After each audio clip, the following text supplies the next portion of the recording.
Airing first on Asheville FM, WSFM-LP 103.3 in Asheville, North Carolina, this is The Final Straw, a weekly anarchist and anti-authoritarian broadcast and podcast emanating out of occupied Tsalagi land in southern Appalachia. We bring you voices from struggles for liberation from all around the world. Welcome. This week, we're joined by Aryanum, a member of the Federation of Anarchism era, mostly made up of anarchists from Iran and Afghanistan. We get updates of the situation of anarchists, atheists, and feminists in Afghanistan under the Taliban, or who are making an effort to escape as refugees. We also get a few updates from Iran as well, including the regime's founding of a national anarchist group called Anarchism, and the struggles of prisoners there. At the time of this release, we've already got a transcript and a zine available for download, translation, reading, and sharing up at our website. You can find that also, among many others, at tfsr.wtf/zines.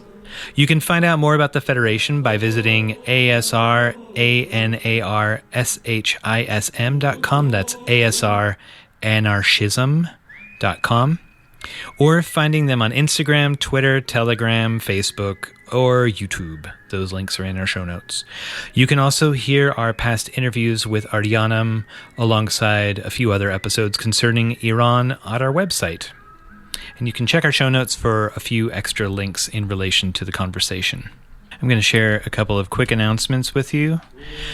The latest episode of Bad News, number 54, for March 2022, is out. This is the monthly English language podcast from the A Radio network of anarchist and anti-authoritarian radios, podcasts, and stations. This month, A Radio Berlin shares part of an interview with members of the Guerrillas Workers Collective, which is organizing at the app-driven food delivery system around Berlin, Germany, about employment, data collection, precarity, and labor organizing. Then you'll hear updates about anarchist prisoners, hunger strikes, and releases in Greece from Free Social Radio 1431 out of Thessaloniki. Following this, you'll hear perspectives from a queer anarchist in Kyiv from about 4 days after the Russian invasion, conducted by A Radio Vienna. Finally, you'll hear comrades at Crna Luknja in Ljubljana, Slovenia, with an anarcho-syndicalist in Belgrade, Serbia, about the role of NATO in the war in Ukraine, the need for revolution against all governments involved, and other topics. You can learn more about the network, the participants, past episodes of Bad News can be heard, and also you can find out how to get involved with your project in the A Radio Network at a-radio-network.org. In a surprisingly good piece of news, a jury recently found anarchist and anti-fascist political prisoner in the good old USA, Eric King, not guilty of assaulting an officer. This charge, if he had been found guilty, would have given him a 20-year hit on top of his expected release date of July of 2023. You can find more info at supportericking.org as well as abcf.net. And you'll hopefully be hearing more about this on an upcoming interview with members of a support crew. You can also direct thanks to the amazing folks at the Civil Liberties Defense Center, or CLDC, for lawyering for him. Thanks, CLDC. Also, Doug Wright, the remaining member of the Cleveland 4 case, has been released from prison nearly 10 years after the initiation of the case. You can find out more about that case at our website by searching Cleveland 4. And it was a case of FBI entrapment of some young and idealistic anarchists who were hanging out around Occupy in Cleveland, Ohio in 2012. It came at the same time as other infiltration cases involving law enforcement, such as the NATO case. Yeah, we're really happy that Doug can get out, and there's a fundraiser to help get him on his feet on the outside that you can find linked in our show notes. Finally, also in our show notes, there are a few links that you can find with updates on the war in Ukraine. We've been sharing the link trees for Operation Solidarity, as well as for Black Headquarters, which is an anarchist armed formation in Ukraine to act as an anti-fascist self-defense group. But alongside of that, you'll find links to recent episodes of the Ex-Worker podcast by Crime Think, which is also in the Channel Zero network, as well as a recent panel discussion with anarchists from Kyiv, Russia, and Belarus, a list of resources curated by Jewish anarchists, and a recent article by Peter Gelderloos, so go ahead and check that out. Content warning: there are mentions of gendered violence, sexual assault, brutal murder, and other upsetting things throughout this conversation. If you don't want to listen to this, but reading it may be easier, we suggest sticking to the transcript. So we're joined again by a member of the Federation of Anarchism era, Aryanum, who we've spoken to before, who will be sharing some responses to some questions that we had from other members of the FAE. Thank you so much for having the time and putting together the energy to have this chat. Would you introduce yourself further for the audience, or do you have preferred pronouns or any sort of other info? Yes, hi. This is Aryanum. My pronouns are he, him, and I'm a member of the Federation of Anarchism era, and thanks for having me here again. Of course. So the last time that we spoke to y'all, to members of FAE and to you in particular, it was July of 2021 during the expansion of Taliban forces across Afghanistan as the U.S. military ran for the exit. Simultaneously, the U.S. and other Western governments froze assets in an attempt to stop the Taliban from stepping into full power, which also threw the population into famine. Can you speak about what you're aware of that experience and how FAE affiliates in Afghanistan and their communities are doing these days? Yes, first I think there's a misunderstanding. I don't think the Western governments frozen the assets to stop the Taliban, because from their actions afterward by flying the Taliban members to Oslo, even though it's on their list of terrorist organizations, and sending money, some of the money for aid directly to Taliban from what Biden did. These actions shows they were not about stopping the Taliban. They just didn't want to pay any more money. The previous government in Afghanistan was propped up by the U.S. and Western government. They were only surviving through the financial aid that they were receiving from these governments. And with the change of hands, the change of power that arguably was held by the Western governments, they stopped providing those funds, and they just stopped it. And regarding how our comrades are doing, majority of them are right now, except one of them, none of them no longer could work because of the current regime, because some of them were journalists that Taliban has targeted them viciously, and there are pictures going around, there are reports of them going around to be tortured severely and being executed and being killed, either assassinated mysteriously, which all goes back to Taliban, or being tortured and imprisoned. So they could no longer work, and right now the majority of them evacuated from Afghanistan. They no longer are in Afghanistan. Some of the family members wanted to evacuate as well, but Iranian government is making it really hard, and even returning some of the refugees back to Afghanistan, extraditing some of the refugees. And for Pakistan, even though Pakistan has opened this consulate, and it is in so much demand that is right now the visa to Pakistan is $500. So this is beside all the famine that is happening, and people are selling their children to survive the child marriages because of that is soaring. It is the crisis, complete crisis. The Taliban government, it's not even government. They don't know what they're doing. They have no experience. They don't have any staffs to even organize and deal with the issues that comes with governing a country. So what they recently they declared was, so for the labor that people do, for the work they do, instead of they get money, the Taliban government wants to give them wheat, just wheat grains, which doesn't work in an urban environment. Nobody can, there is no way to sustain of just grains. But that's the thing that the Taliban is doing at the moment, including all the suppression and execution and assassinations they're doing.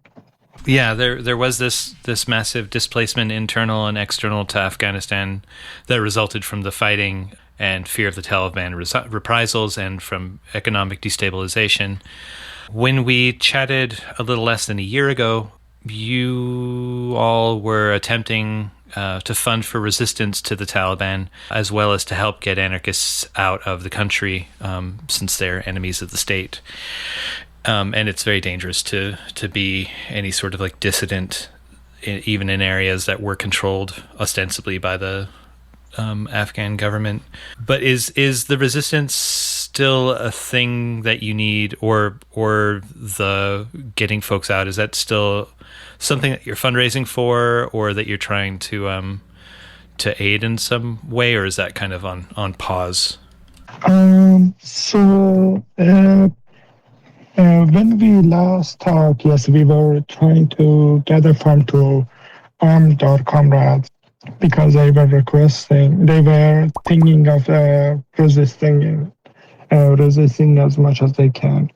But after further evaluation on their part, they realized their neighbors and the people around them are not gonna join up, and some of them are part of the previous Mujahideen, and even though they have the armed up, there is no way to cooperate. Since we were so few, unfortunately, we didn't have the number of anarchists to, like Ukraine, to form a detachment of our own. So that plan changed into leaving the country. They tried to utilize the money that we gathered until then, which was around $2,000.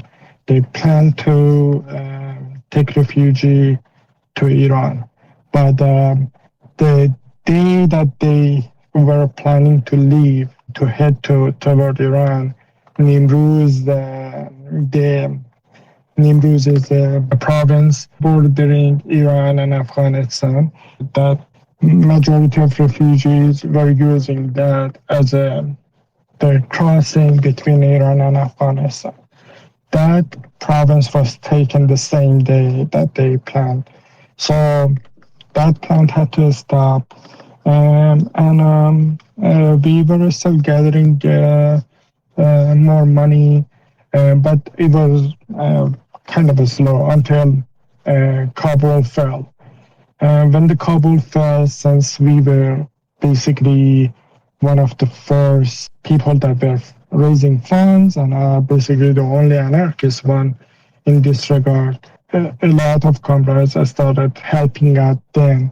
We managed to raise about $45,000, which we were using PayPal. So PayPal took basically $15,000 of it. So we only were left like around $30,000.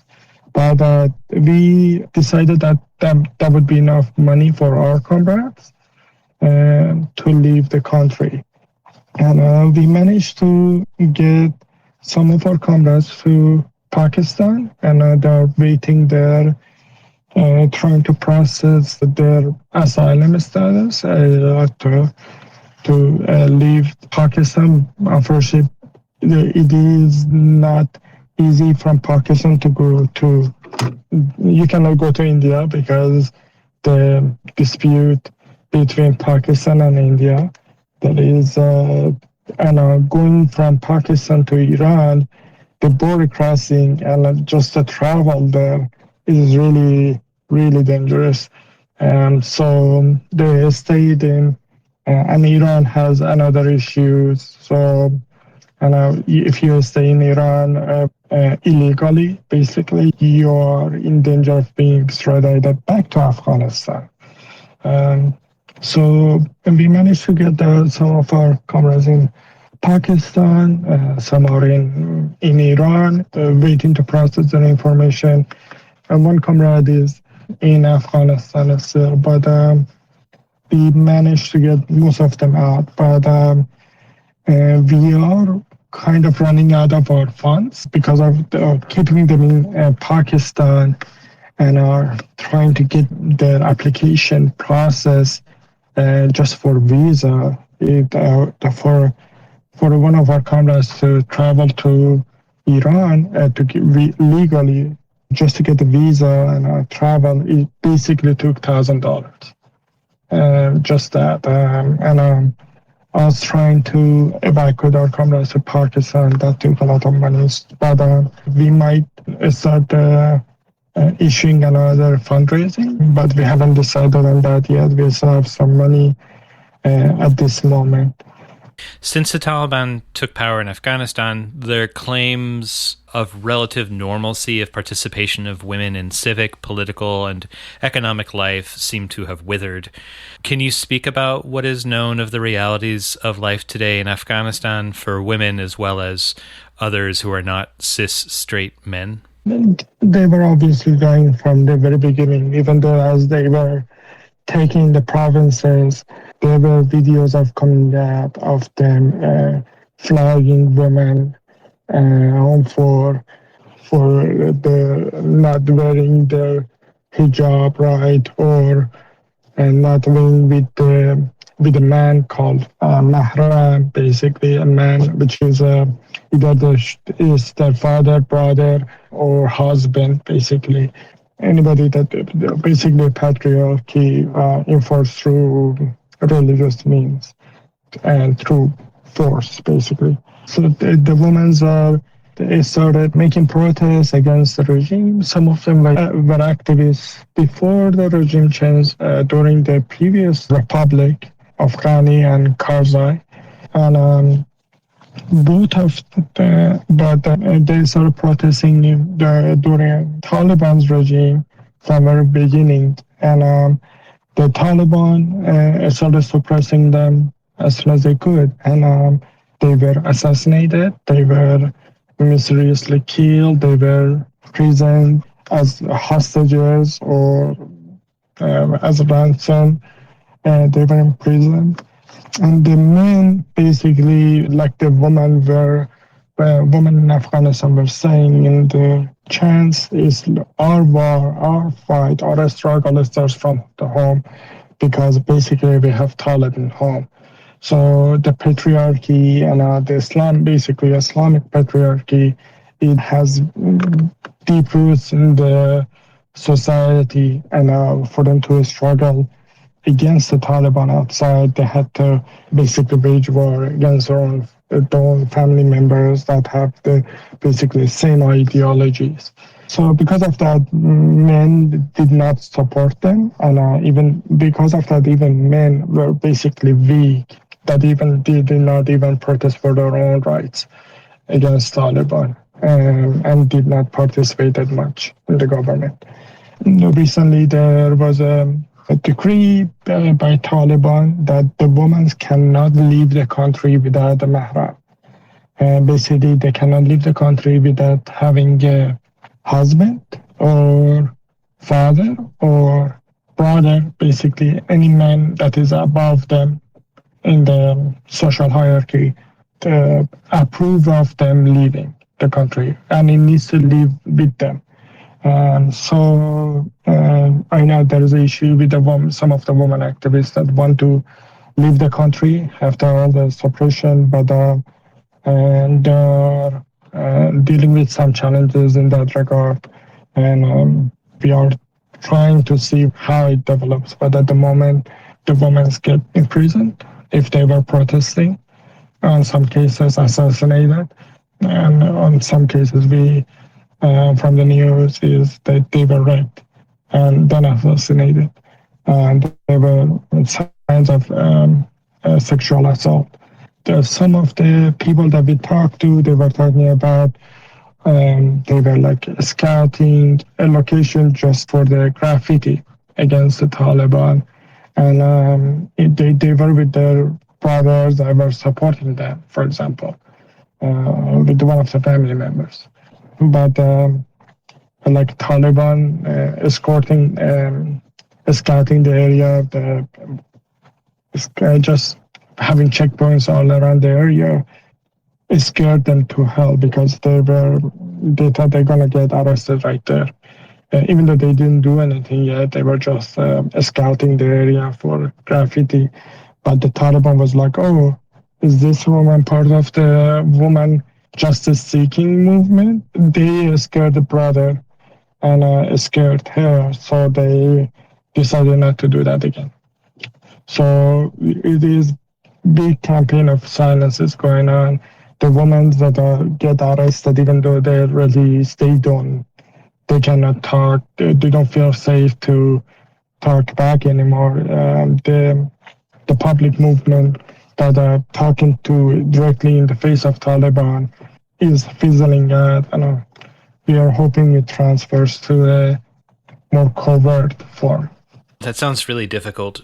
Yeah, and it's hard for me to imagine because I haven't experienced anything like what you're describing in my life.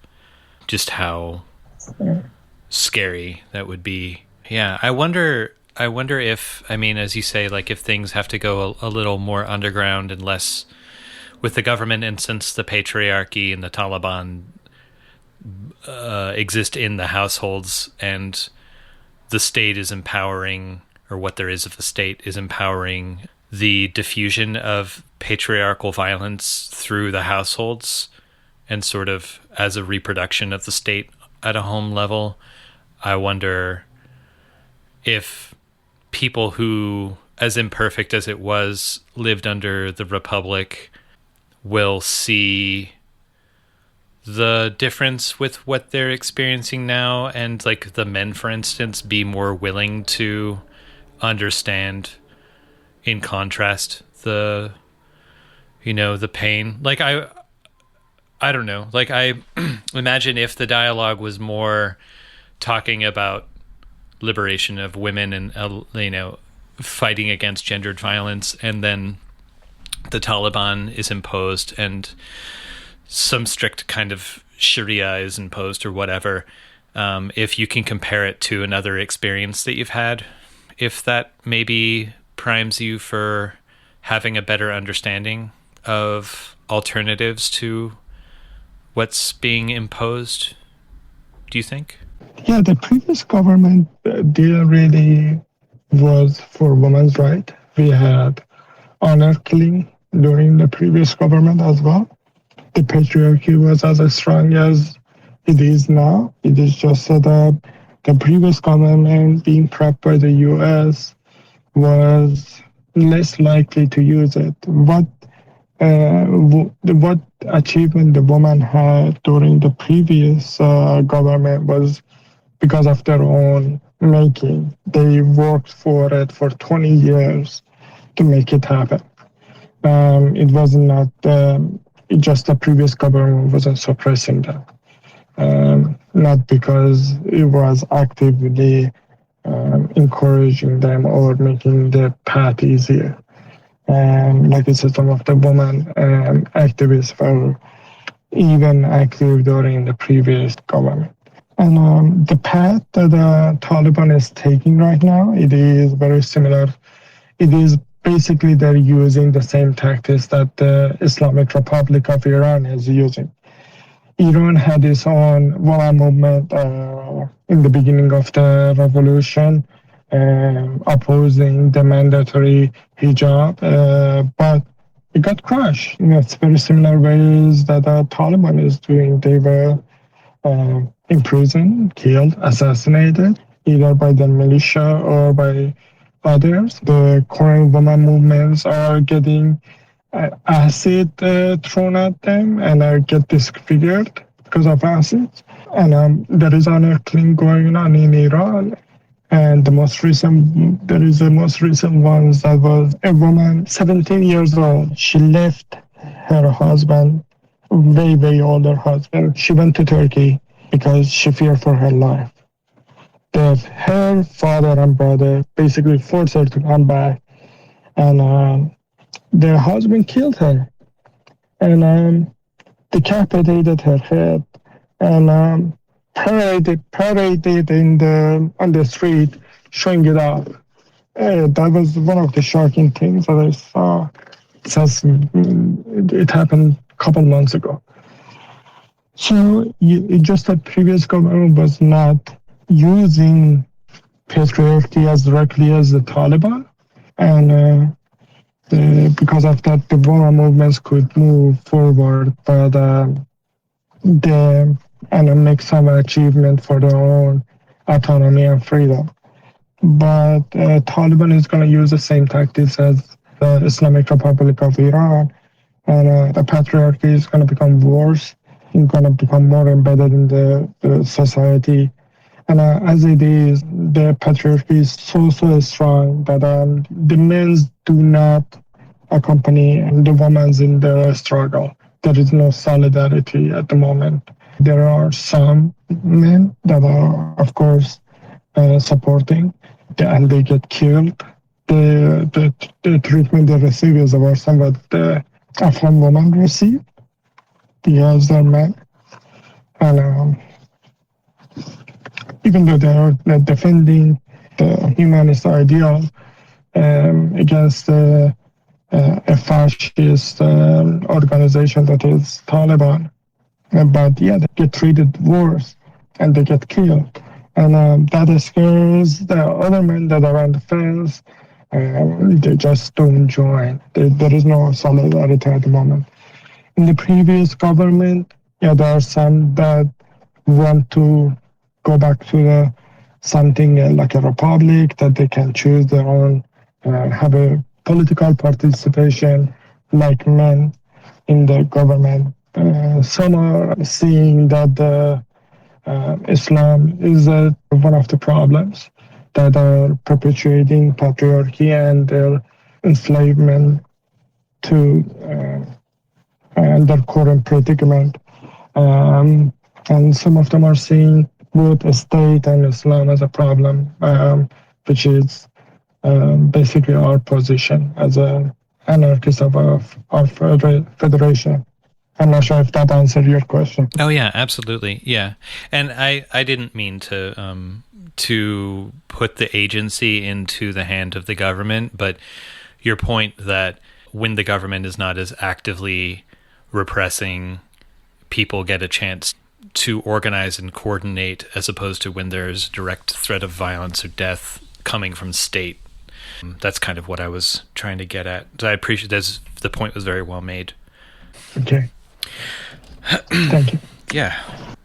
So in ways other than the patriarchy, does the Taliban appear to be ruling any differently than they did until 2001? Like, how is life for queer folks or for atheists or people of other faiths than the brand of Sunni favored by the state? Or for political dissidents, is it just kind of the same as you've been describing already? So for the atheists and the members of the LGBTQ community, they were in closet and in hiding even during the previous government.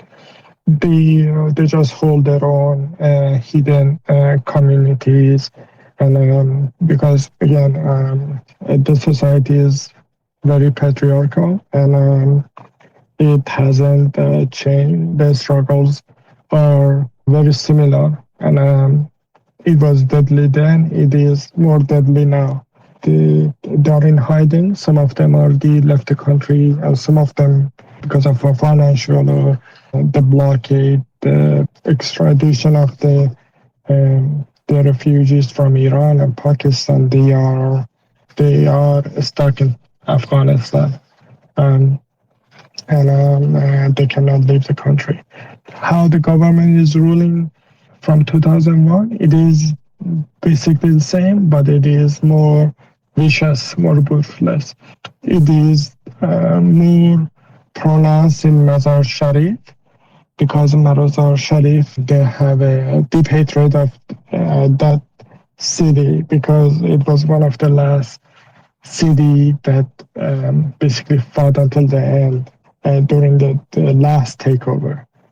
It fought until the end against Taliban. So a lot of killings that you see it happens in around Mazar Sharif, Balkh area, in the province of Balkh, that are women mysteriously getting killed. And by mysteriously means the perpetrator, we know they are Taliban, but they don't announce it as they doing it. They just do it. They either give them the bodies to the hospitals to just and scare the hospital and stuff to make a reason why they died. So they falsify the evidence, or they leave them somewhere, just leave the body somewhere. Yeah, but no, it is same fascist Islamic government that it used to be 20 years ago. It is just got smarter.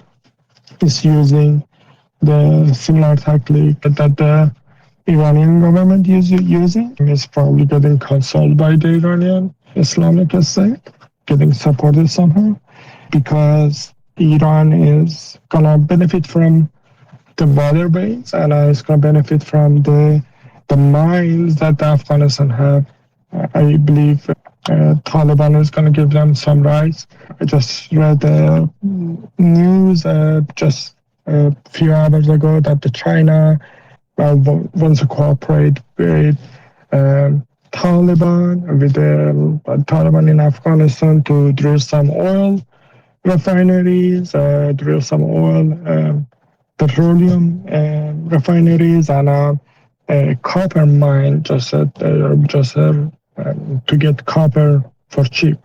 And I'm sure Russia is not that far off because Russia, China, and Iran, and Pakistan, the governments that they give a go-ahead for Taliban taking over, and they provided support. Mostly Iran provided support, and Pakistan provided military support, I believe. And China and Russia just provided political support. So, yeah, the short answer is it is the same as before, but more brutal. Like you've mentioned, women's protests and protests for gender justice being repressed pretty heavily. What are the levels of resistance that you can tell to the Taliban in Afghanistan still like? Protests in Kabul have no longer featured on Western media, and I'm not sure if that's because they're not happening or because the Western media has such a short attention span, and the tragedy of the Taliban takeover is such an embarrassing moment for so many people in the West whose governments and taxes went to participate in the occupation and war that lasted 20 years. And what's the state of like resistance information that you can tell getting out of Afghanistan?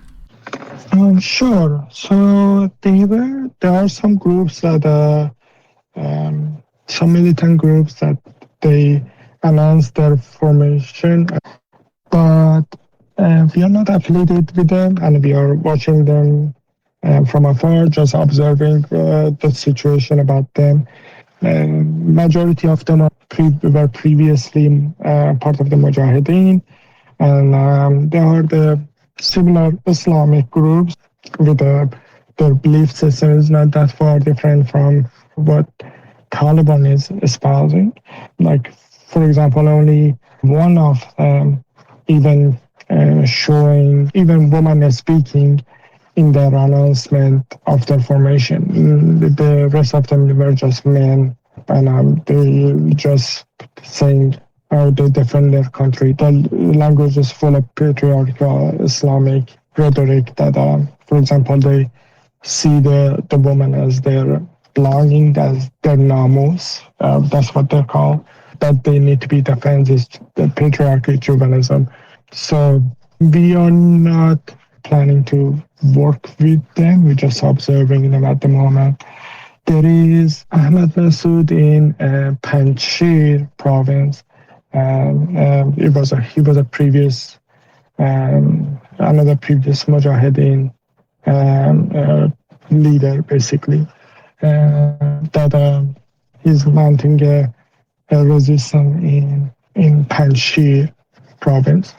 There are small groups are forming, but the woman movement is basically the only radical movement, but it is not militarized because they were not given any weapons. They didn't have a chance to have weapons. So the military organizations that are forming, they had their weapons beforehand from the back in the when they were part of the Mujahideen organization or another military organizations. The new organizations that they were not part of those groups, they did not have opportunity to have a gun. Not even the opportunity to procure a gun, but also experience to do the wage covert guerrilla tactics or any other war tactics against the Taliban. Those that do have a previous experience from, like I said, Mujahideen or other military groups. So regarding how the news is getting out, fortunately there is still internet and Afghanistan during the previous government and even during Taliban doesn't have any expert to do severe censorship on the internet. But we can imagine that with the cooperation of China and Iran, they are working to get that capability. But at the moment, the people are using internet to get the news out. They use Facebook, they use WhatsApp at the moment. And with our communication, we try to push into a more secure communication. Like, for example, Telegram, even though Telegram is not that secure, it is more secure to us than WhatsApp. And a Signal for best secure communication. But unfortunately, it seems that since the internet is so weak over there, the signal processing on WhatsApp is much, much more efficient than it was on Telegram. So our comrades, when they have a signal issue, they might be able to communicate through WhatsApp, but they cannot do it through Telegram and not through Signal. It's not as good, unfortunately. But people communicating through that caused the Taliban to check the phones on every checkpoint. So whoever is sending a message, they have to keep clearing their messages, including our comrades that they were traveling through Afghanistan or moving anywhere. They had to keep deleting their messages because Taliban would just show up and force them to show their phone with all the apps open, and so they can view it. They would check on their own phone, the Taliban, and see if the name of the person they're talking to is in their date list or database for them to apprehend. So that's happening, but people still can communicate through internet. The news can get out through there. There is one news channel which is not related to us, but that provides relatively okay news about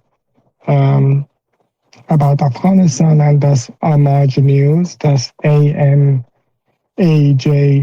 News. They seem to be okay for the most part. Some of the languages they use, some articles are very shows their status liberal side and the bourgeois side, but yes, they are getting the news out that way. You can find them on Telegram and their websites, but we try to create as much as news that we can. We ask the people involved as much as we can, people who we are in contact with and our comrades.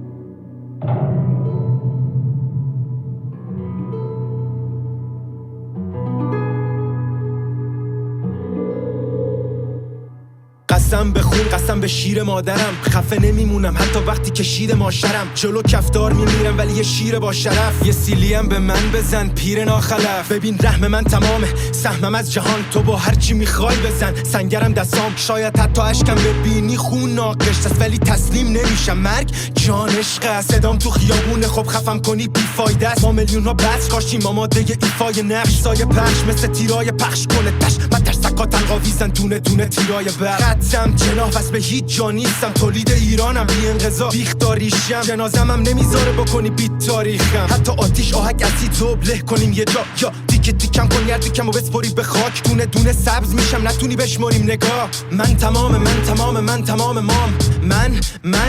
تمام مام، سر تناب دار آخرین سرپنام آخ، که اگه برسه دستای بازم به اون تناب دار، میبوسمش تناب دار، تناب جان تناب خان، منو ببر اون جایی که من تمام مام، تناب دار میگیرم تو آغوشم من با افتخار، گوله میشه صدامون تو قلب این حصار، میبینیم هم دیگر رو باز اون ور دیوار، رفیق کلید خون تو قفل آزادی بذار، میگیرم تو آغوشم من با افتخار، گوله میشه صدامون تو قلب این حصار، میبینیم هم دیگر رو باز اون ور دیوار، قسم به پرواز 752 به عدد، به 1500 گل خونی توی یه سبد، قسم به وطن، قسم به این زندان ابد، تا قتل عام خاوران برمیگردیم عقب، قسم به اون لحظه ای که گرفته بودنت کسی جلو نمی اومد، شعار دادن همه، قسم به اون تیری که جا مونده تو تنت، پناه نبردی به کسی چون میفروختنت، قسم به تناب دار، به شجاعت ستار، مادرای داغدار، قسم به قتل افکار، قسم به اونی که ایستاد جلوی جبار که محاکمه کنی ما که مکف دربار، قسم به خونا که ریختی و تقاس ندادی، آدم به آدم میرسه راه فرار نداری، هم وطن من تو وطنمی ما بیکرانی، تناب دارو میبوسم تا تو تنها نباشی،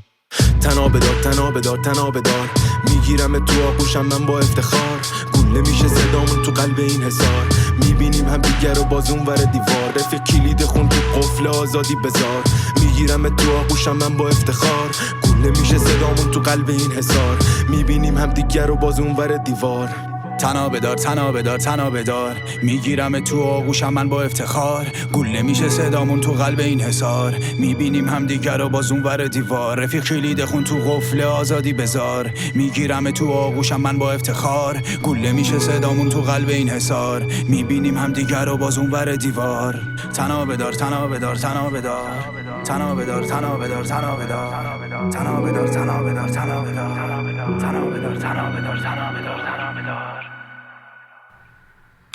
The Final Straw is a proud member of the Channel Zero network of anarchist podcasts, and here's a jingle from another member of CZN. We will never, ever surrender or compromise. We occupied government buildings, we blockaded highways, and we talked about not just marching, but direct action to shut this shit down. Here we draw the line. Right here we say no more. Yate, we invite you to join us for Indigenous Action, a podcast where we dig deep into critical issues impacting our communities in the occupied lands known as the so-called United States, or what many people recognize as Turtle Island. This is an autonomous, anti-colonial broadcast with unapologetic and claws-out analysis towards total liberation. So take your seat by this fire, and may the bridges we burn together light our way.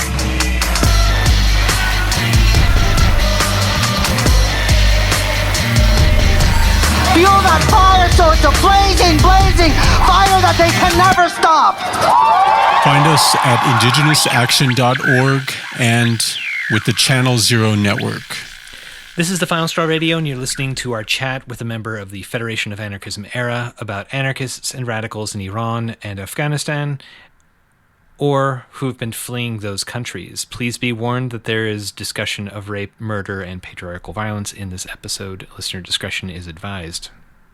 Yeah, I know that your networks are very stretched thin. At one point, you had talked about, I think, using satellite networks to be able to produce podcasts or some sort of news or media that could be broadcast in a way that didn't need to be encrypted, but could be consumed relatively anonymously inside of Afghanistan. Is that still an eventual goal, or does that seem like are the Taliban still... It sounds like if they're letting people through with their smartphones at the moment, they're not doing what they were during their first rule of destroying technological devices like stereos and whatever else. They're just sort of dealing with the fact that they're there now. Yes, there was one video showing a Taliban member condemning TV to being a tool of the devils and destroying it, but they cannot really control it as much. They need phones as well, and they try to use phones to infiltrate into groups and catch the people involved that way.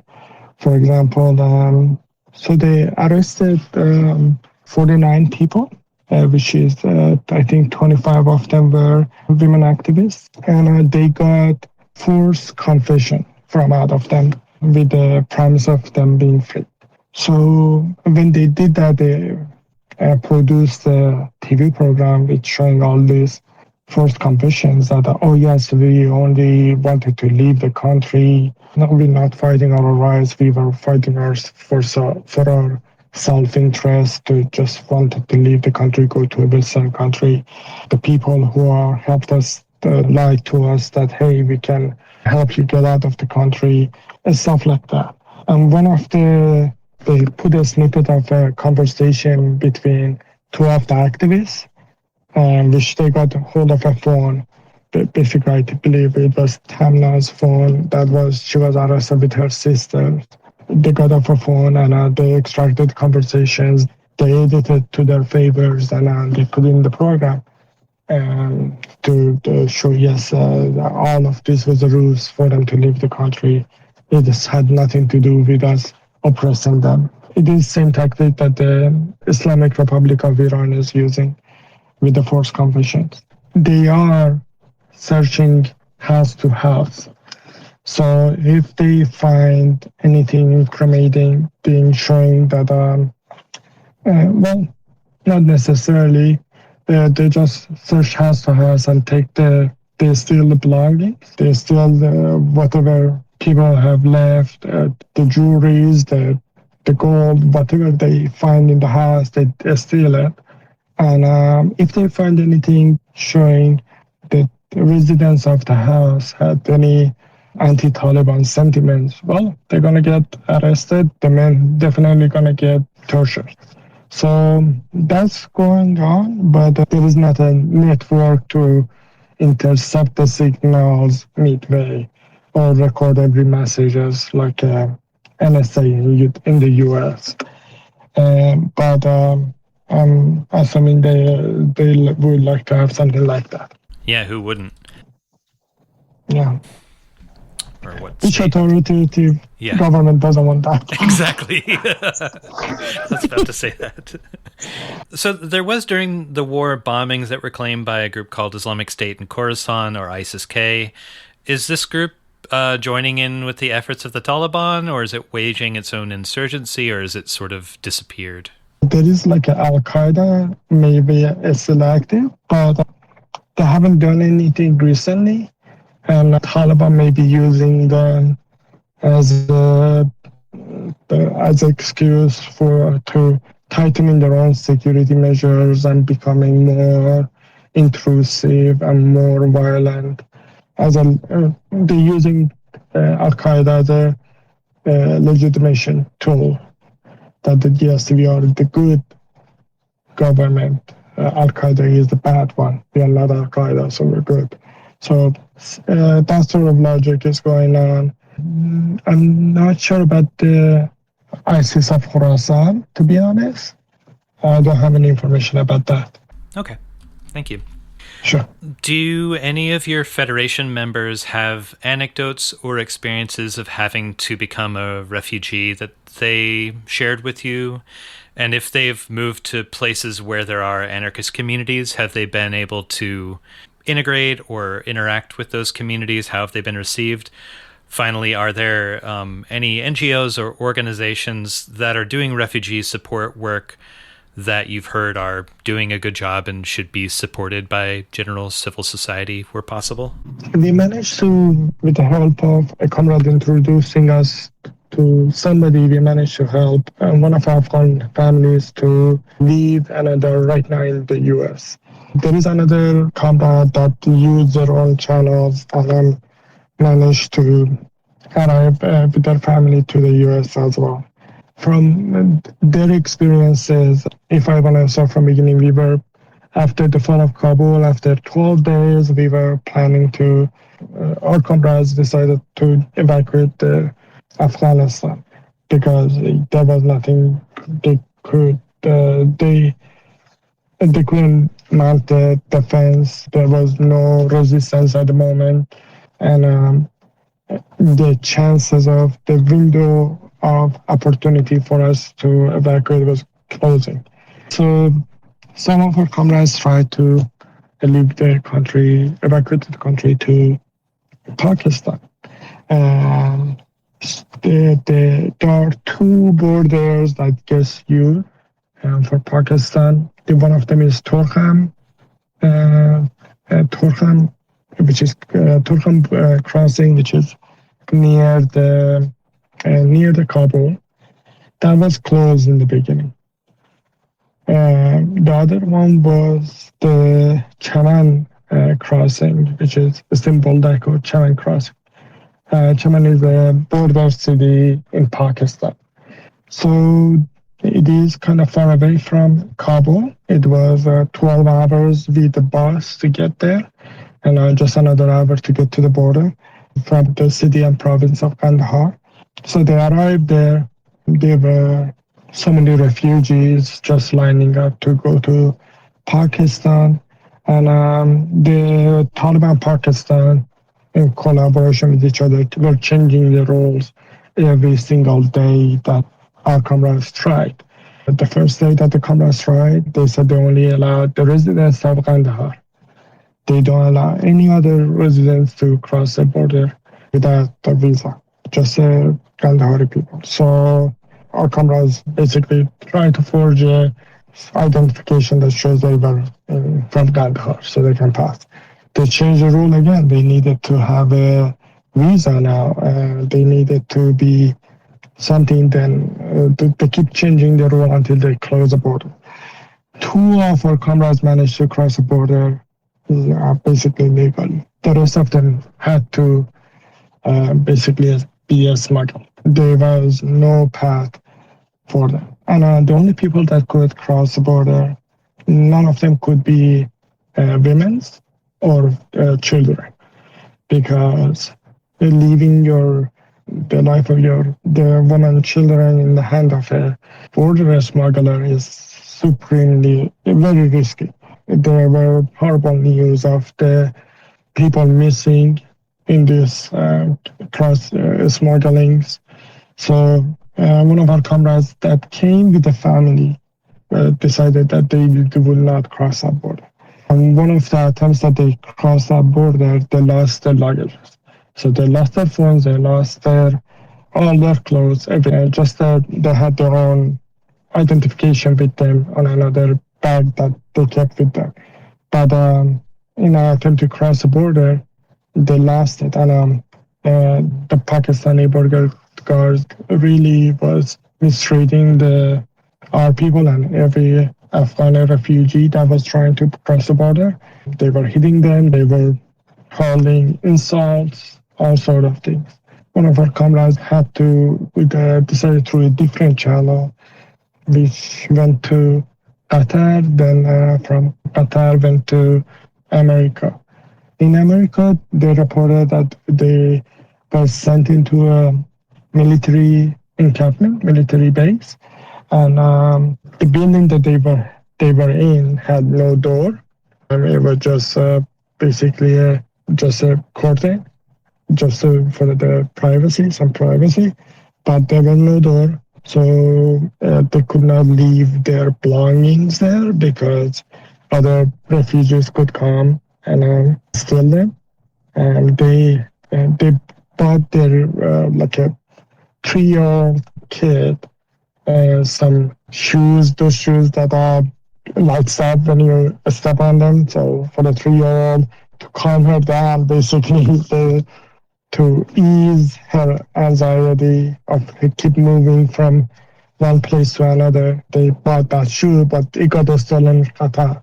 So there is, in the refugee encampments, there is like a stealing. People have needs, people are thinking, okay, I can sell this for my own thing, so they steal stuff.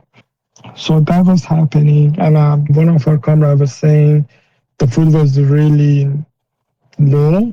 I'm not sure why that was. Apparently, the people were not donating enough, and it was hard to divide it that much, or I'm not sure what was the reason. Just not allocating enough food, and they had like paid their own money, but they brought over just to eat, and things were expensive in the camp because they don't have a choice to go anywhere. There is only certain stores allowed to be operating, and the choices are limited, and they are expensive because they can gouge people. So that was that, and people had no autonomy to cook for themselves. I think that would have been good if they could cook for themselves, but I guess they didn't want to give the refugees tools that could be used as a weapon, I guess. I have no idea the logic. For military bases, why they don't give them anything. In the beginning, they used to be able to eat their own place, but after that, they were all forced to, if they wanted to eat, they had to go to the kitchen. Kitchen to eat. So a family with 2 kids, that's going to be hard. And they cannot bring any food out. So they have to all go there, then the belongings getting stolen, stuff like that. After that, they did receive a cell phone, so we could communicate with them, which was good, which was paid by some non-profit organization, I believe. So the help was good there. And once they, one of the groups that arrived at Minnesota, and they recently met some Iranian family that they became friends with, and that is some of their struggles. Previously, since they are non-believers or atheists, they couldn't mingle with some of the Afghani groups as well, because some of the Afghanis are extremely religious. And this family, our comrades do not pray. So it's very conspicuous. And especially if you are leaving your country with basically nothing, your identity is the only thing you have left. And some people, that includes their religious identity, and some people would become extremely dependent on that. And if you are not conforming to that ideal, it could cause conflict. So our comrades decided not to intermingle that much, just with a select group of people, that they were not sent to the same place. But they met the Iranian family that are friends with, and they are working to a degree to get their legal residence, and they are already trying to get a driver license. So they are working on those stuff. And the other ones are same as this. There was a lot of crazy things happens in between, but it's all about them getting out, and that's experienced them outside Afghanistan. For inside Afghanistan, while they were trying to get out, that family was part of a group, but they didn't go to a safe house, same as that group, because safe houses were not safe and are not safe in Afghanistan. The people who rent those spaces out are not in solidarity with you, with the people who give the money, and the people, the neighbors would talk. So the Taliban would find out real quick and would come knocking. So, and some of the people were that were like in the safe spaces or safe houses, waiting to get out of the country to evacuate. They were arrested while in their safe houses. Some of these women activists, they were already in safe houses, but the safe houses was compromised. And the owner of the place gets scared if the Taliban comes and just tells them everything. They already got your money, so they don't care. And they just tell them everything. So one of our comrades' family decided to take refuge in Iran. They couldn't get the visa, so they crossed the border illegally, but they were shot at by the border guards. And they got into the accidents after with another car, which was kind of severe enough. They had a broken head, severe bruises. Unfortunately, not too serious of injuries, but they got caught by the police because of the accident, and they got extradited back to Afghanistan. And like I said, the Iranian government is keep sending Afghan people back to the Afghanistan, and the land border crossing without visas has a lot of risks.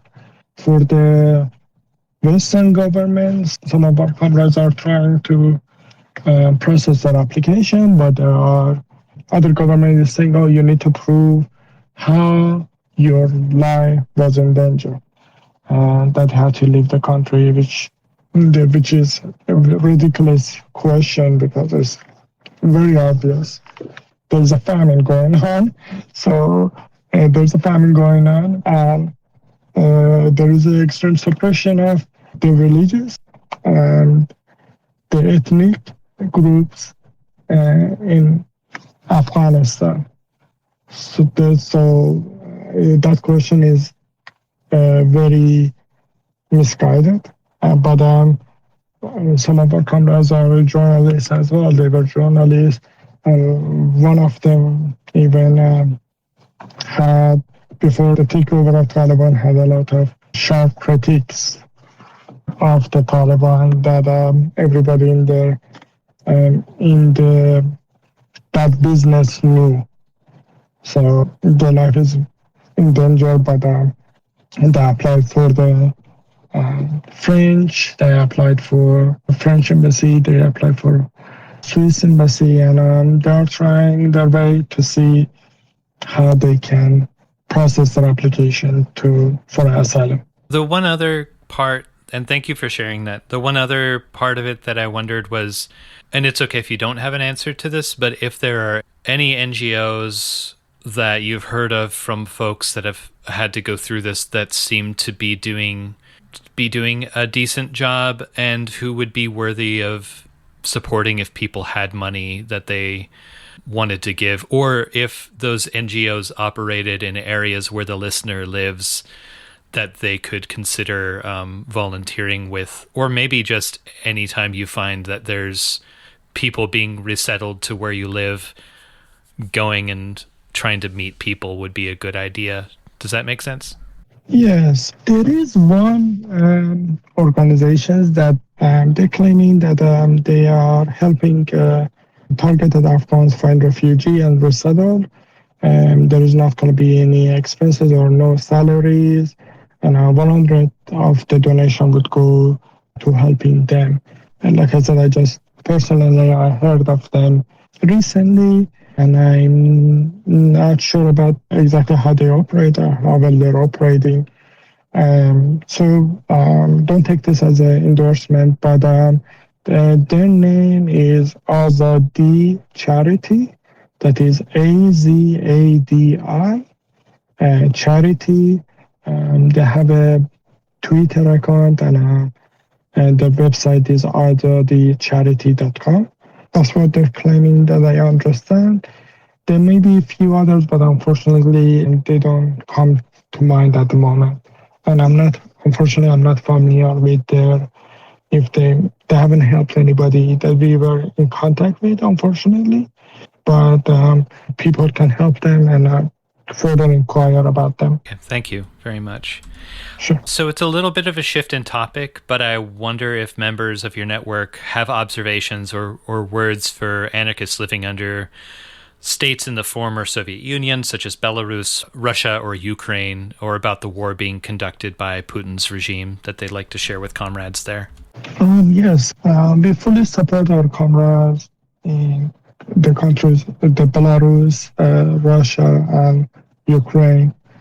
We condemn the imperial action of the Russian state against the Ukrainian people. We are not in support of the Ukrainian state. I believe Ukraine was the state that government that basically suppressed basically put the news and development of the Ukraine airplane crisis that happened in 2020 in Iran. So during the shooting down the Ukrainian airplane, the Ukrainian government cooperated with Iranian regime. They still haven't found out what was the truth.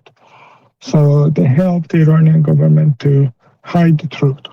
There is no fan among Iranian anarchists for the Ukrainian state.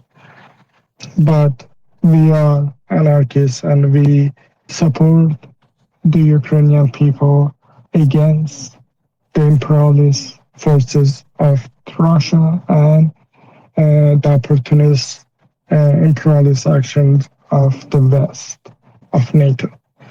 And because of this, we are really happy about the anarchist detachment, militaristic detachments that not necessarily listens to the state directive and does not side with the fascist group like Azov. We wish them the best. We hope for seeing an autonomous region similar to the Rojava, something like that in Ukraine. We are hopeful about that. Maybe during the war in Afghanistan, we consulted some of the comrades that fought in Rojava to see what we can do. Can we make something like Rojava happen in Afghanistan? Unfortunately, since our forces were so little, we couldn't have even an anarchist detachment. Could not do something that happened in Rojava. We were not prepared for something of that scale. But as the war continues, this might be an opportunity for the Ukrainian anarchists, the Belarusian anarchists, the other anarchists joining the defense against Russian invasion to find the opportunity to create something like an autonomous region, just like Rojava. And we are really hopeful about that. And again, we are saddened about all the losses, all the destructions. It's just a reminder of what happened in Afghanistan. That war just took a month, but all the internal displacement, all the external refugees that we understand, we experienced that, and we are in solidarity with them. Awesome, thank you very much. So I can see from the ASR Anarchism website that there have been mobilizations of teachers in Iran against the economic crisis there, and also striking mine workers in the Azerbaijan province within eastern Iran. I guess switching to Iran for a moment, to your knowledge, have anarchists been able to participate in these struggles? Are there other social struggles that are worth noting here for the audience that they may not have heard about within Iran?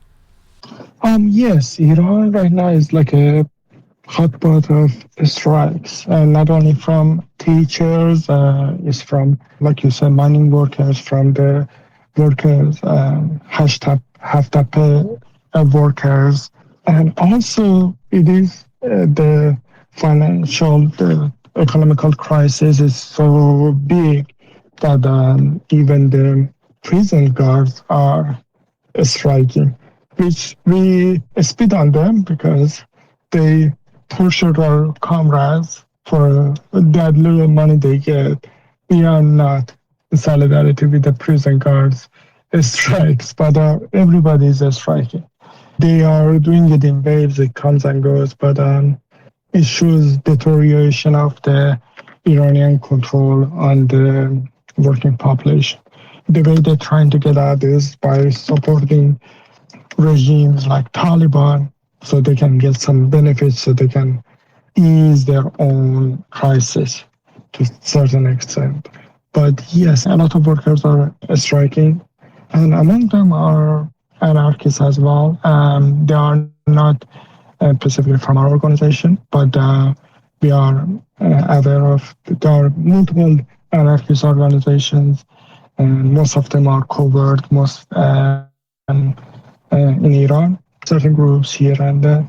And those that are in the worker strikes are, a good deal of them are going to be anarcho-syndicalists, but I think you could see anarchists in every struggle that you want. They don't advertise it, because in Iran it is anarchism, even though it's growing, but the opposition to that from the government is growing as well. They created a fake anarchism group, which is a national anarchism called Iran anarchist, which is just to divert attention from the people who are looking to anarchism to that way. They send them in the wrong path. They also approving translation of like anarchist books, which in our analysis is because they want to control the narrative. They approve what that is damaging to them, which is most mellow stance of anarchism that they can. They change the narrative and they can control, they can see where the movement is going by how many people are purchasing these books, and maybe they can track who's purchasing these books, who goes to the gatherings promoted by authors of this book. So they're trying that. They have the intelligent people just working on anarchists in Iran as well. It is growing, and it is a part of the concern of the Iranian government. Yeah, I hadn't heard of the Iran anarchism or Iran anarchist national anarchist. Yeah. That's so weird. Yeah. National anarchists are a strange abomination. Yeah, it is primarily created to just like a government-sponsored group just to divert people from anarchism. Yeah. I could see that. What can you say about the situation of political prisoners in Iran at the moment? Like, your news service has posted information about hunger strikes going on in a few prisons, right? Yes, so the hunger strikes happening because of the death of Baktash Abtin. He was a poet, writer, and a filmmaker. He got imprisoned because of what the government describes as the propaganda against the state, which he got imprisoned, and the government in Iran was using COVID as a weapon. The situation in the prisons was so abysmal that the people could contract COVID. The political people, not the people that got in there because of embezzlement. They had all the money that they could use to live a good life in prison, and they would get out of the prison soon after. But the political prisoners that didn't have any money, they were activists. They either injured them or used COVID as a weapon. So the people who contracted COVID were not sent to hospital. They were not taking medical procedures to cure them or ease their symptoms. So Baktash Abtin contracted COVID. It got so bad because of the neglect that he eventually had to be hospitalized. While he was in handcuffs in the hospital bed, he died of COVID. we all know that it was because of the government wanted him to die, and they were using the COVID as excuse. The largest scale prison hunger strikes started because of that. And the hunger strike was, they stopped a little bit, but they have recent news as this week, we received news that yes, they are continuing it again. They stopped for some rest and restarting it again. During their hunger strike in the Ervin prison, the head of prison, I think we reported on this as well on our website, that the head of prison and head of the intelligence, they started assaulting the political prisoners during the hunger strike. Some of them got severely injured. And they wanted to give some benefit to one of them, like a shorter prison sentence, and having a right to for a family member to visit them, stuff like that, for them to stop their hunger strike. But they persisted, they got assaulted, and they stopped for a little while, and they're gonna continue on. There had been an article recently about women prisoners inside of Iran doing an action, and I had... About the woman, the prison in Iran, it is abysmal for both women and men. For women, the thing is they get arrested for petty things. And if they are pregnant, they are gonna give birth to the child in the prison.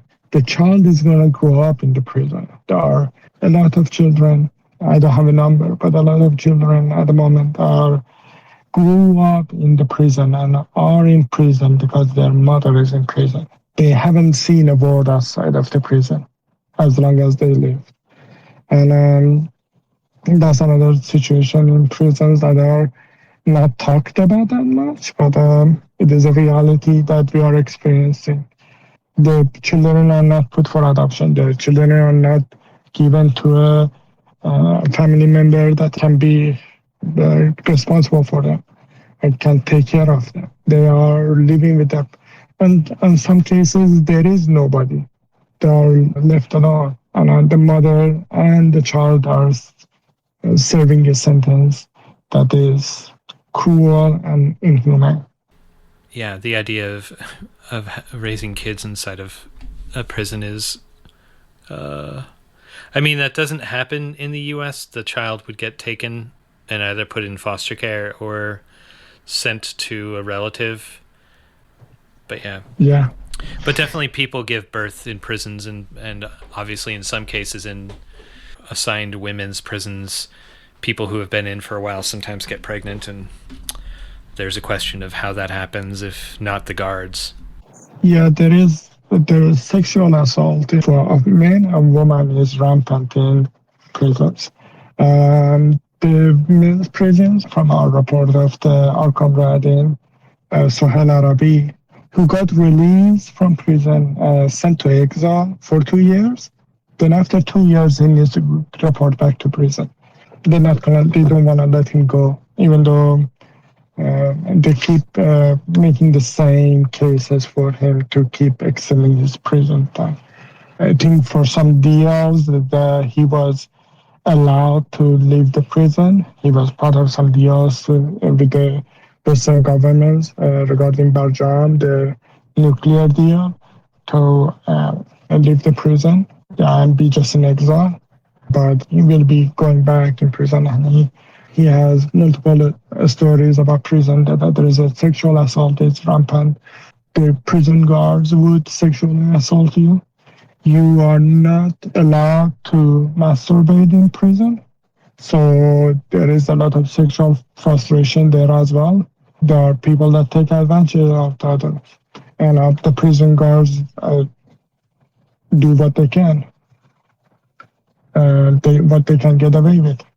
It is not like in US, yeah, it is rampant as well, but they try to keep it on low. In the Iran, it's just not a concern. It just happens. Yeah, there are laws in the U.S. where, whether successful or not, prisoners can file with the federal government to the PREA, the Prison Rape Elimination Act, got passed. I've heard about people filing suits against other prisoners or against administrations or against guards for that, but yeah.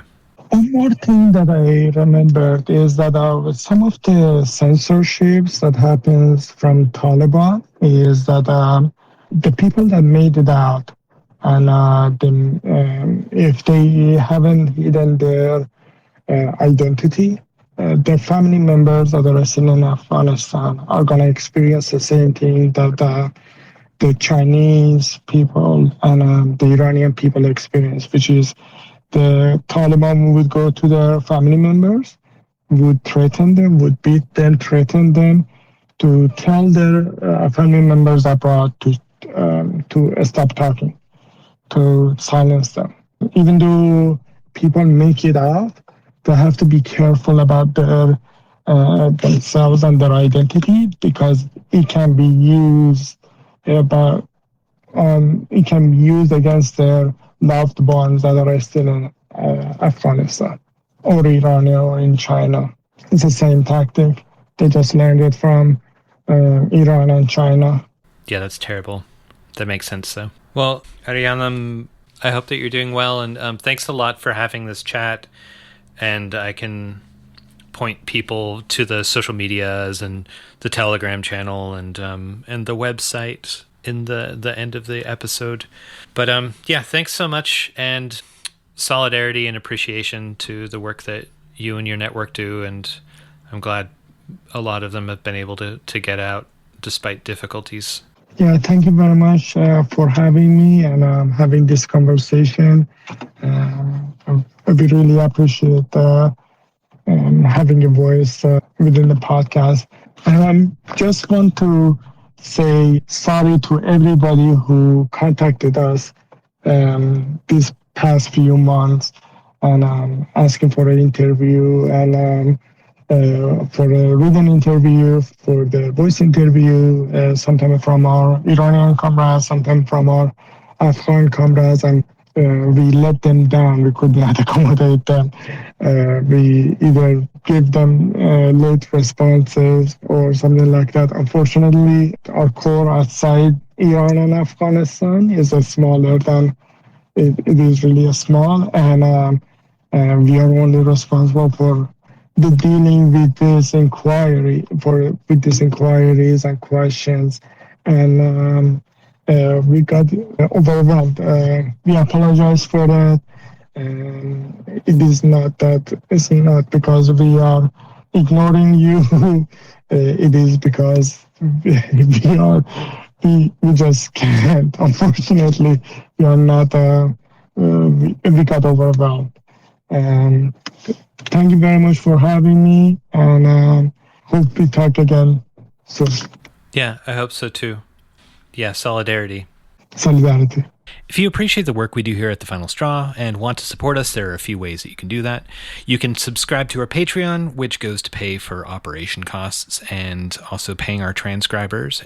You'll receive some cool thank you gifts. You can also get swag like t-shirts, stickers, buttons, and other things from our Big Cartel store, or donate once via Venmo or PayPal, or make recurring donations via Venmo or LiberaPay. More of that is at tfsr.wtf/support. You can also support us by subscribing, sharing, rating, and reviewing us online. You can find our socials and ways to get in touch with us to give us feedback, or ways to stream us at tfsr.wtf/tree. You can print off and share our transcribed zines, send them into prisoners, table them at events or shows, or translate the text into the language of your choice to get the voices out even further. Find our transcripts on the episodes page or at tfsr.wtf/zines. Finally, you can have a community or college radio station in your area play us on their airwaves if you think that we'd be a good fit. You can learn more about that at tfsr.wtf/radio, about how to get us on the local airwaves. Our weekly hour-long radio show is free and currently airs on 11 radio stations around the so-called US, and we are fiending for more power. Mwah-ha-ha-ha-ha. And now some words from anarchist prisoner Sean Swain. What you say, what you say, what you say, what? We're caught like a ball! In a continuation of the tradition begun by Sean Swain in 2019, naming those killed by police in the so-called US, a guest will be reading Sean's segment today. The information was compiled by the website fatalencounters.org. March 1st. Adam Lee Cunningham. Chandra Moore. Name withheld by police, Texas. March 2nd. Chiefs Tangonen. Daniel Forrest Peavy. March 3rd. Dwight Brown. Broderick Woods. Matthew Earl Cox. Jonathan Levi Allen. March 4th. Name withheld by police, Colorado. Name withheld by police, Texas. Judson Albarn. March 5th. Andrew Drew Eugene Teague. Gregory Williams. Name withheld by police, Minnesota. Justin Lin. William Joseph Thomas. Timothy A. Tatum. Name withheld by police, Texas. David Lawrence Cheatham. Name withheld by police, Louisiana. March 6. Jesse Peter. Derek Dwayne Alexander. Jamie Lujan. March 7. Michael Chiswick. Gregory Wayne Hopkins. Joel Weldon. Howayne T. Gale. Name withheld by police, Florida. March 8. David William Carler. March 9th. David Robert Ruisi Jr. Danielle C. Shockey. James Jim Crosby Wright. Donald White. Name withheld by police, California. Joshua Daniel Montague. March 10. Tyshawn Jones. Michael LaDuca. Chandler Radley. Ivan Gutsalenko. Randy Heater. Demarcus Patterson. Name withheld by police, Indiana. Martin Lewis Douglas, Jr. March 11. Name withheld by police, Wisconsin. Robert McConey. Tyrell Wilson. Kevin Wilkie. Christopher J. LaFond. Preston Emery Grant. Sims Leigh Ottinger Wilson. March 12th. Michael Cluxton. Name withheld by police, California. Name withheld by police, California. Name withheld by police, Wyoming. Name withheld by police, New Hampshire. Benjamin Bryce Cotton. Christopher Ryan Lee. Timothy Jonas Johnson. Raymond Whitfield Tarbox II. Nika Nicole Holbert. March 13. Gregorio Gayton. Douglas William Strobel. Calvin Coolidge Machette III. Name withheld by police, Texas. Dustin Black, March 14. Peter Kastaridis, Ryan White Mountain Soft, Angel Baby Degollado, David Orders Jr., Christopher Ruffin, Kelly Shannon Bowen, March 15. Jace Fitzgerald Nelson, Stephen James Hughes, Louis Fay Simmons, March 16. Jorge Armando Cerda, Ariana Navea Taylor, Raymond Smith, Joseph Kent Spencer. Name withheld by police, Texas. Name withheld by police, Texas. Name withheld by police, Texas. Name withheld by police, Texas. Name withheld by police, Texas. Name withheld by police, Texas. Name withheld by police, Texas. Caleb Smith, March 17. Name withheld by police, Missouri. Clarissa Arriaga, Suhib Sukari,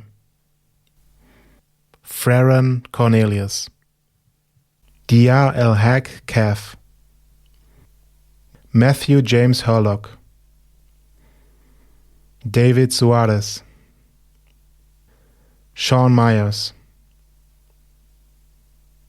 Asiya Robert Grostanov, March 18th. Stephen Arlen Henry, Joseph Boogie, Michael Mike Murphy, Alexis Zorola Villamil, Donovan Byers. Name withheld by police, Texas. Kenneth E. Crosby Jr., Stephanie T. Morton, Tia O. Porter, Sean Mark Babineau, Daryl Leonard Jordan, Anton Lamont Burns, Leonard Popper Sr., Juan Jimenez Salas, Xavier Morgan Myers, William Billy Walls, March 19. Anna Bynum, Ina Bynum, Ervin Wayne Ina Binet, Michael Dexter Jenkins, March 20th. Gerald Wayne Marlin Jr., Juan Dominguez. Name withheld by police, California. Name withheld by police, California.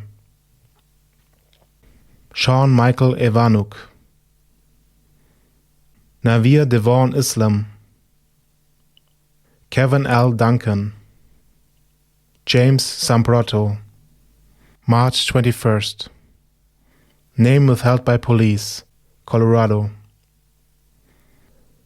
Eduardo Parra, Cristian Alejandro Castaneda. Name withheld by police, Michigan. Alexander Lara. Name withheld by police, Wisconsin. Cynthia Demp, Sergio Guterres Cheres, March 22nd. Name withheld by police, Alabama. Edward Kaya, March 23rd. Andrea Moore, Name withheld by police, California. Oscar Freire. Raymond Hart. David Hill. Ervin Silas Myers. Christopher Eric Cook. Frankie Jennings.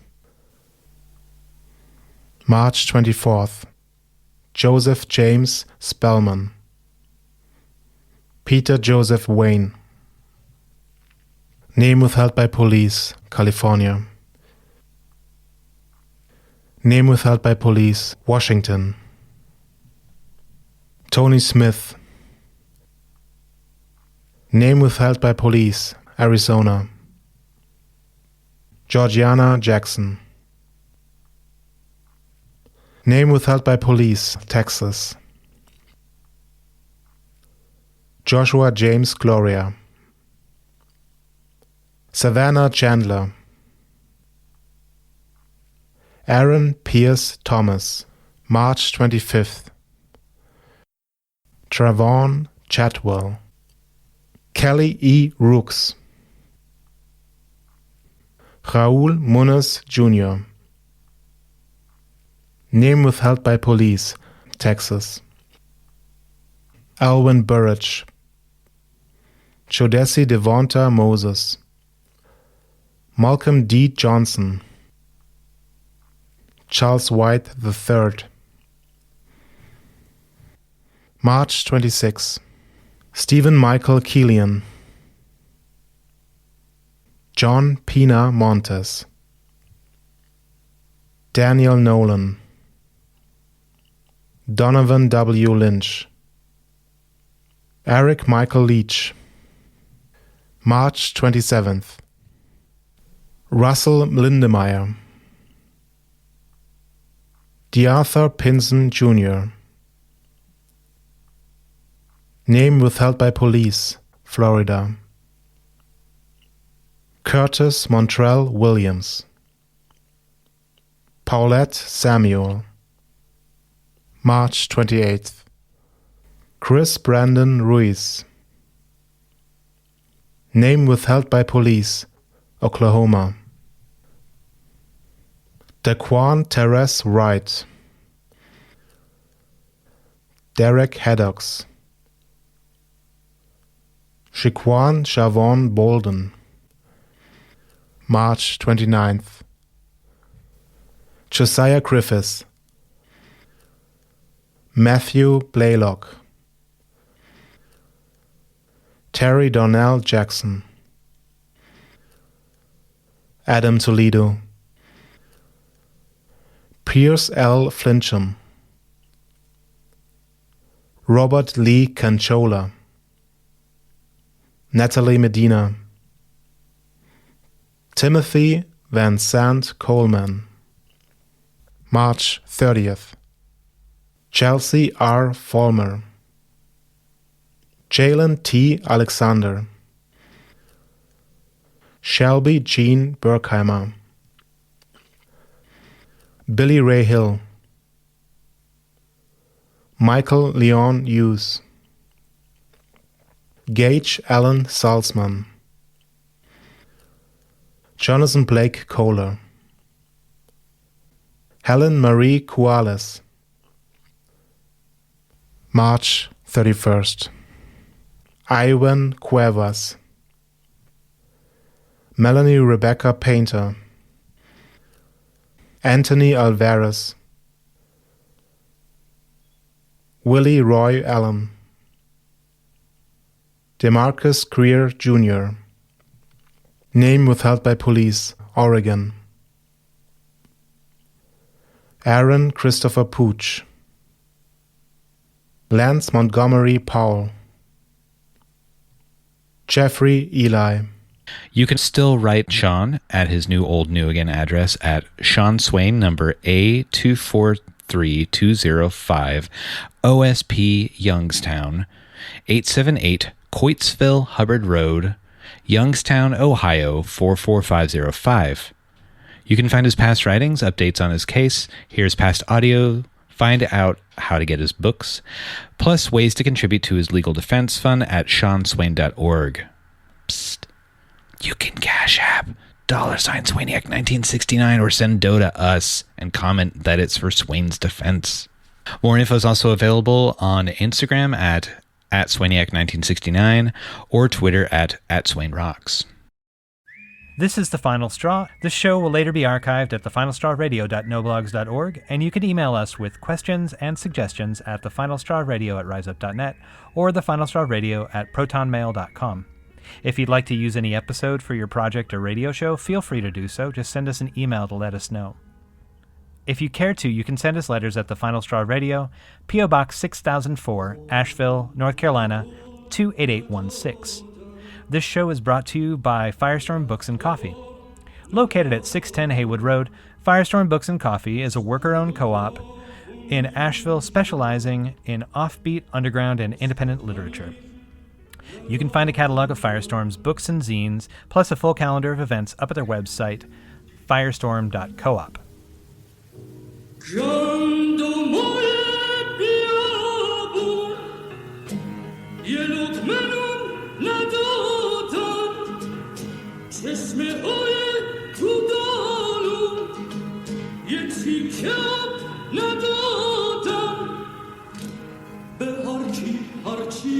گفتم به من جواب ندادم به هر کی هرچی گفتم به من جواب ندادم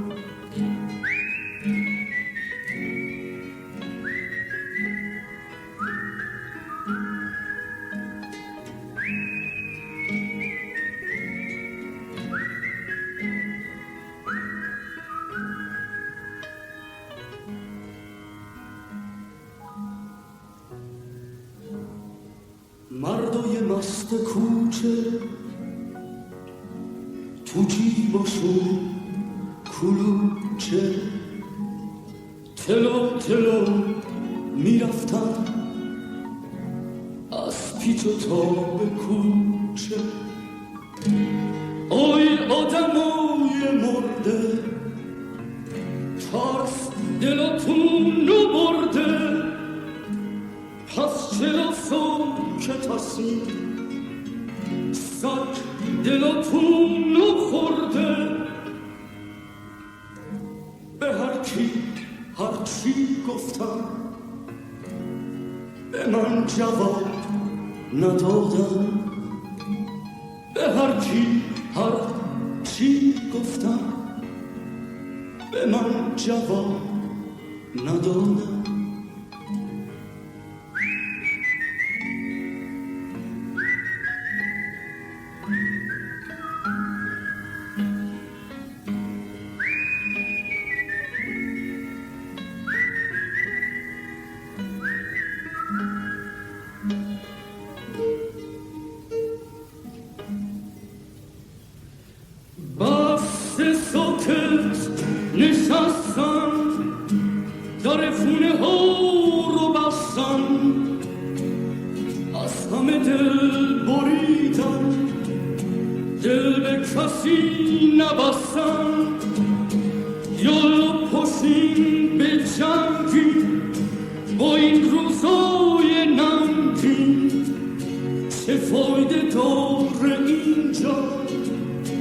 حتی نشه